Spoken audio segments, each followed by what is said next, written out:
The wind carried the smell of dust and sage, blowing low over the desert like a memory that would not stay gone.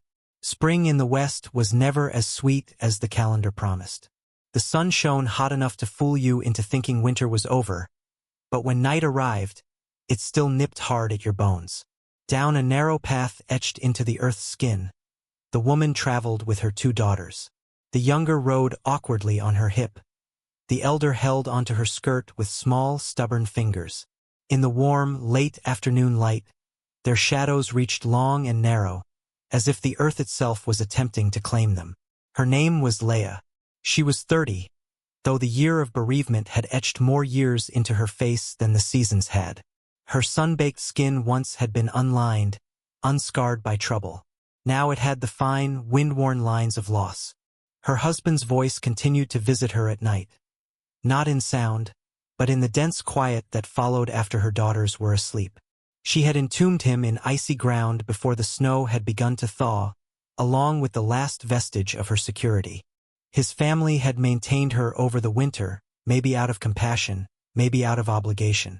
But when the first signs of spring came, they instructed her that it was time to leave. A widowed woman with 2 small mouths to feed was too much weight for a household already in want. They provided her with a blanket, a water gourd that was half full, and the boundless sky, and so she went on walking.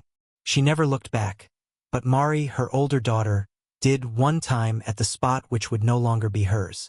Leah had never wasted energy on anger. The earth had taught her patience. If a well dries up, you don't keep digging in the same hole. The path in front of them radiated heat, but the air still stung from cold. The toddler whined on her shoulder, and Leah spoke some low, even sound, something that could have been a lullaby if there was still music in her voice. Mari walked with her eyes cast down, her steps perfectly matching her mother's. They had been walking all morning, resting only when the little one's legs gave out or Leah's own knees weakened. Over the next ridge, a single horseman materialized against the sky. Coming slowly, dust behind his mount rising in gentle curls. At this distance, he was nothing more than a silhouette, broad-brimmed hat, sun at his back. Her instinct was to step away from the path to become invisible, but there was no cover here. No rocks. No shrub thick enough to conceal a woman and 2 children. He had already spotted them. The rider approached the gap with the relaxed pace of a man who had spent the greater part of his life in the saddle. His horse's coat shone the pale yellow of parched wheat, reflecting the sun. As he came closer, Leah detected the shifting mixture of scents. Leather, pale tobacco, and a hint of wood smoke. He checked a few paces off, boots settled in the stirrups. His eyes, cast down under the brim, looked at her. Not intrusive, not unfriendly, but the way a man reads the weather.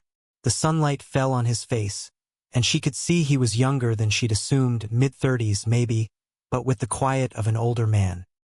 He dismounted, dust swirling around his boots, and dropped the reins to the ground. "You're far from the settlement," he said. Not quite a question, not quite an accusation.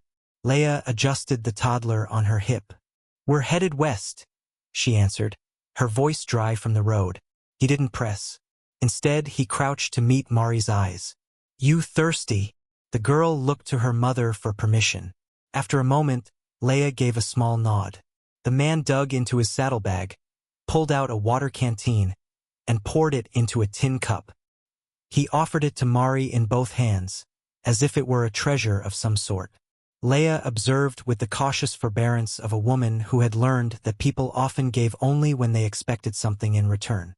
But his eyes were not hungry, his gesture not barter, only stillness. When the girls had finished drinking, he offered the cup to her. She hesitated before taking the cup. The water was cool, tasting faintly of tin.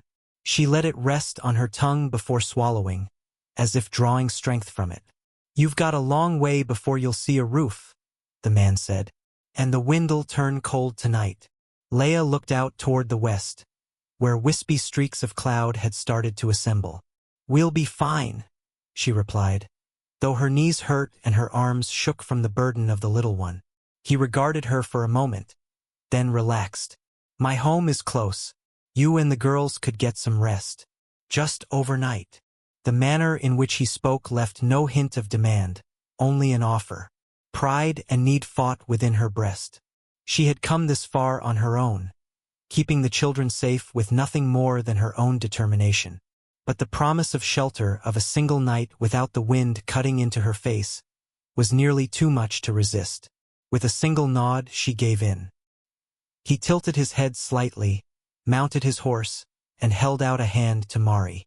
The girl looked to Leia. "Go on," her mother said softly. "I'll be right behind you." They walked slowly, the steps of the horse muted by the yielding earth.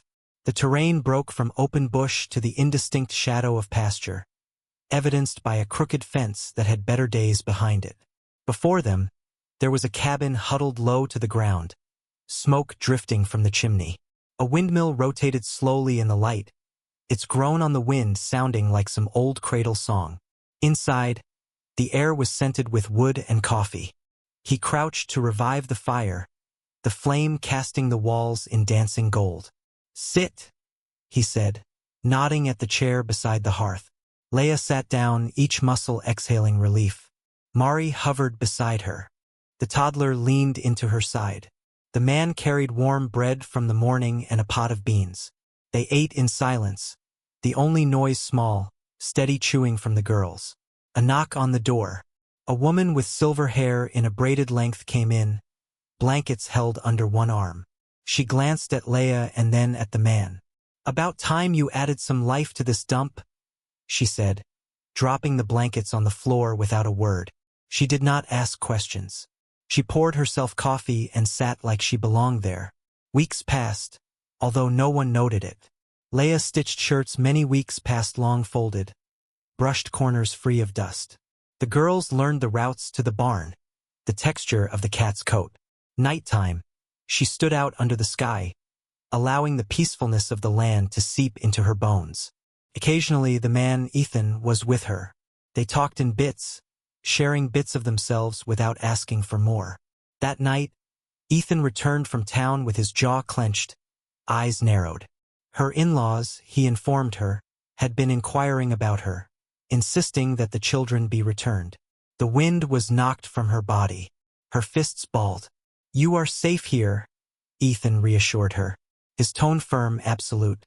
She wanted to trust him, but the terror she'd carried since the day she was banished awakened. A week later they came. 3 riders on horseback, pushing up the dusty path as the sun sank low.